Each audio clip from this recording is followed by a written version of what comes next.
What is up, guys? Welcome back to the channel. I'm always doing this in every video. Today I actually installed the double din on the RX8 finally. I've been wanting to do it for a couple months now, actually ever since I got the car. It came in, I want to say yesterday, and as soon as I woke up this morning, I automatically hopped in the car, went over, and I was like, let's install this thing. I got the Pioneer 1550 something NEX. It comes with CarPlay and all like the normal Bluetooth features. I use CarPlay a lot. I have it in my Jetta. So when I was looking for double din, I was like, I want one that has CarPlay too. And luckily I found one. I think total price came out to $5 something. The double din itself is, I think, like $350. But I also had to get the Metra dashboard kit, which costs like an extra almost $200. So that kind of sucked, but I mean, it is what it is. At least I have a double din now. Yeah, so in this video, it's more of a how-to video. So if you don't really care about watching how to install the double din, this isn't the video for you. But if you want to watch it, if you just want to hear me talk all the time, go ahead. Watch it, go ahead, I don't care, it's up to you. But if you're interested, go ahead. So yeah, let's get to it. Also, again, like always, my camera died and I realized I forgot to film an intro, so here I am now doing it. I really need to get a spare battery for my camera, but I guess the phone will work for now. I also got a fresh cut, if you guys don't see it. Anyway, you cringe. Anyways, yeah, so let's get to it, boys.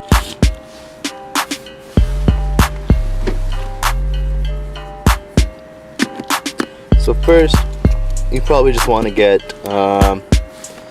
anything that's really flat, just to go ahead and pop this thing off right here. Let me open this. There you go. So okay, so you do anything to pop that off like that, and then remember you have to unscrew the shift knob. So then you go like this.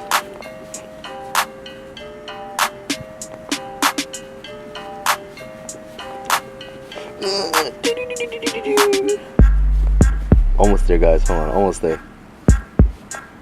There you go. Oh, fuck. Shift knob off. Alright, so first you want to unscrew the shift knob. There you go. Take that off. Then you want to get something flat and just kind of just want to wedge it in there. I did it with scissors, so it was easy enough just to pop off. And then once you pop it off, you just pop the baby off like that. And then there you go. Panel is off, and then usually there's two screws. Right here connected, but apparently someone tried doing this before, so they broke the screws on mine. But yeah, and then you kind of just have to, hold on. Let me see, hold on. Okay, yeah, so usually there's two screws right here.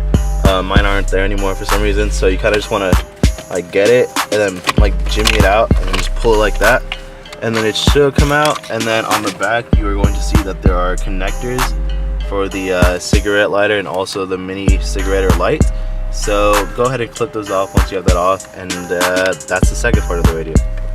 And then once you disconnect both of those, you can either take this off too, or what I'm doing, I'm just going to put it to the side so I don't have to completely like undo everything. And next up is the main head unit, and we'll get to that. Alright, so unfortunately, I forgot that, well, I didn't forget, but so there's 4 screws that there in total, and usually I have my screwdriver on me, but a week or two ago, I tried getting a license plate off of someone's car, because they asked me to, not because I was trying to steal the license plate. But I forgot at their house, so I'm actually about to go pick it up. And yeah, so I think I might just drive like this because I'm too lazy to put everything back on. Obviously I'll put the shifter back on, but yeah.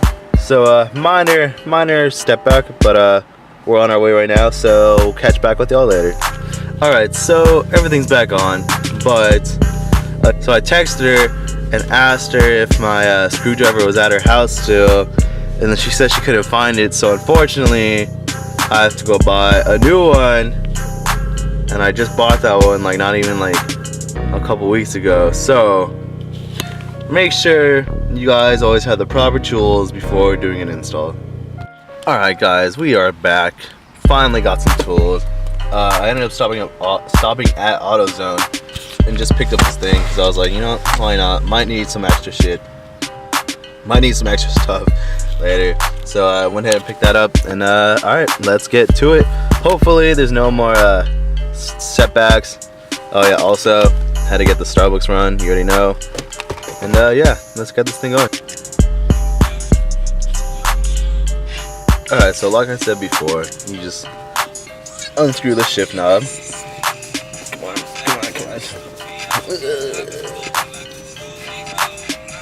alright, there you go. So, shift knob off. Take that off, then you pop this off right here, usually with some scissors or a flatbed. Just stick it under there, pop it off. That's off already. And then, oh, let me take a charger. And then my charger. Alright, and then, see, usually there's two screws right here, one and then two, and you gotta pop those off and then just kind of pull it, and it feels like it's gonna break, but I'm pretty sure it's not most of the time, so just be aware of that. Like, you want to pull hard but not too hard, so just be careful with that. And then, like I said previously, you gotta unplug these, gotta unplug those right there. So hold on, I'll do that real quick and I'll show you what it looks like after. Alright, so once you have all these connected, once you have all these disconnected, you're going to want to go under here and start unscrewing these 4 screws. You want to go ahead and get your Phillips screwdriver, and then once I undo those, I'll show you what else to do. But yeah, let's go. Alright, so now that I have those 4 screws out, there's 1, 2, 3, 4. You're kind of just going to want to gently pull this out on each side like that. And then the radio should come right out like this. Usually there's also a millimeter socket thingy under here. So you got to go under, you got to take this off, you got to unscrew that. And then this usually unhooks this, but for some reason mine doesn't have that, so I actually saved a step. And so once you take this out, you just want to disconnect all these harnesses, and once I do that, I will show you what it looks like. Alright guys, so I got the stock radio off. As you can see, all the connectors are still there.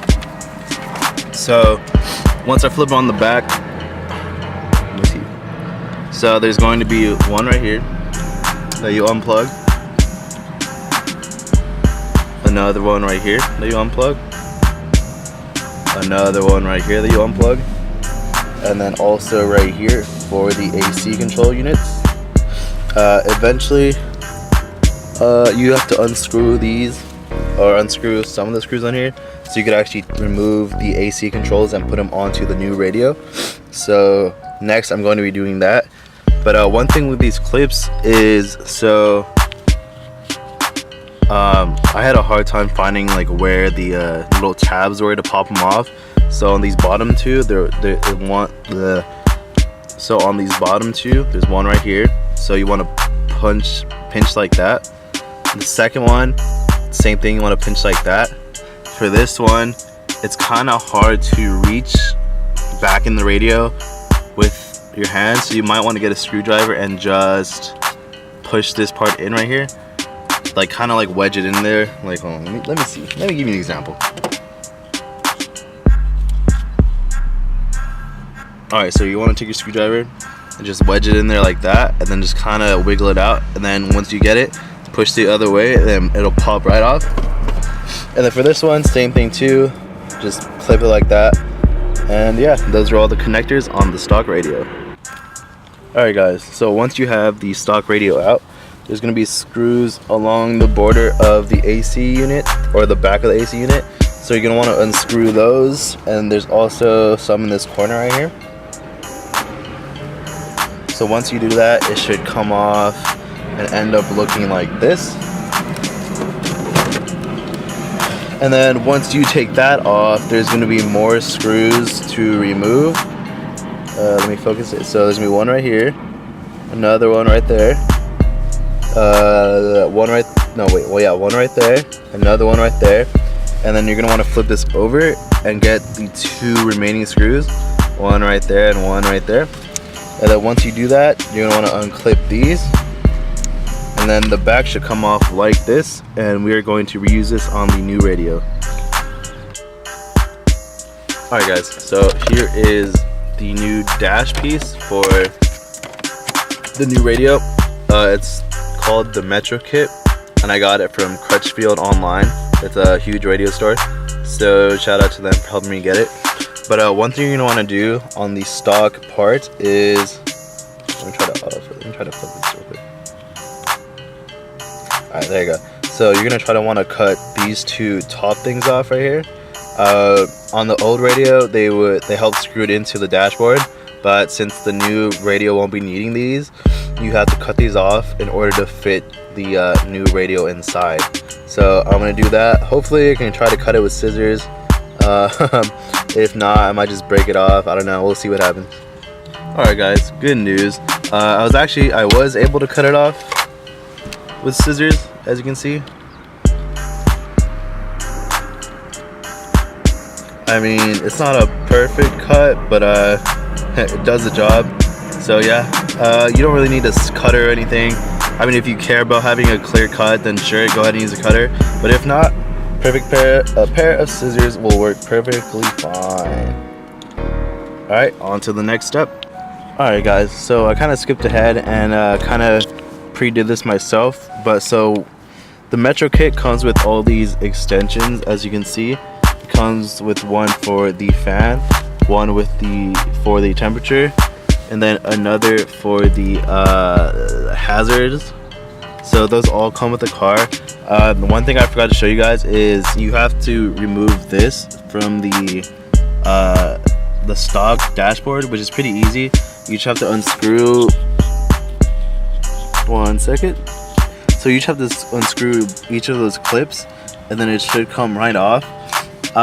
You don't really need to take this apart, but if the stock cord is still stuck in the dashboard, you just pop that open, you like split it, and then you detach the cord from the inside. It has another one of those little pinch clips, and then you just take that off, and yeah.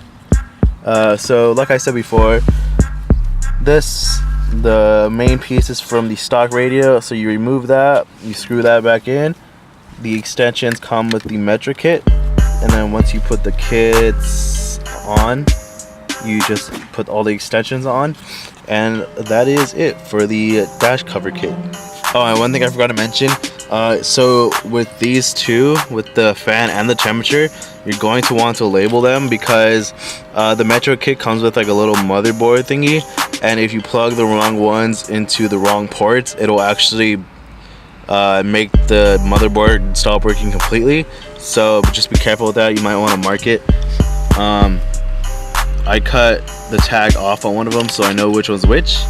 And yeah, next step is the radio. Alright guys, so once you finish connecting all the extensions on the dash kit, what you're gonna want to do is attach these brackets to the side of the stereo. And then the Metra kit provides them, and you just want to stick them on like that, make sure they're tight so it holds. And yeah, just like that. That is the next step. Pretty simple step. For some reason I couldn't line up the holes right, but it doesn't really matter as long as it's pretty tight on there. And over here we got the fully attached kit. All the extensions are plugged in, all the clips are plugged in. We got the AC, we got the temperature unit, we got the fan, we got the temperature over here, we got the mother box right there, we got the extension right here, we got the adapter right here. The only thing I am missing is the display thing for right here when the fan goes on, but I don't really know where that is. I think I might have left it at home, but if that's the case, whatever, I'll just redo it all later. As long as I get most of this stuff in right now, that's fine. And right now I'm going to try to see if the radio fits in with the dash kit. Hopefully it does.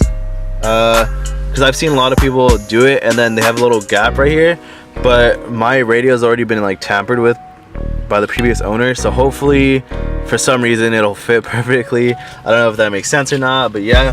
I also went ahead and removed the vent fans just so I can get an easier fit with the dash kit in. So I'm gonna try to fit everything in there. Once I'm done, I will show you guys what it looks like, and zoom. Also, another thing, I forgot to attach the microphone and the USB cord to the radio. So what you're gonna want to do is actually go under the car, and right here there's usually this plastic bracket. It sticks on like that, so you just gotta unscrew that, and then unscrew these two, and that should come off, and then that should give you a clear view into the radio dashboard. And once that happens, you can just run the wire through and hopefully it'll go through. Alright, so good news, I was able to connect the USB and mic. All I did, so it actually did end up just going through and down, and I pulled it. And another thing I realized too is the reason I don't have the adapter for the display is because I actually have to pull it off the stock radio. So all you do is just unscrew it and then pull it off, and then connect it to that one, and then insert it into the brain. And once I do that, I feel like that's pretty much it. All I have to do after that is just fit everything inside. But after that, I should be good to go.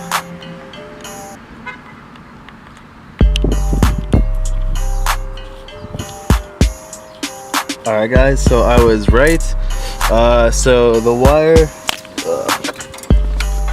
okay, yeah, so the display cord runs along the side, and basically all you have to do is unscrew these and then take this off completely, and on the back where the little hole is, you just punch that in and the cord comes off.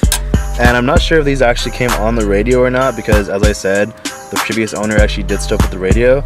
But anyways, I just cut these off because they were holding the wire onto the frame, and then once that was off, it came out perfectly fine. Now all we have left to do is install the display and put everything back together, and the radio's done.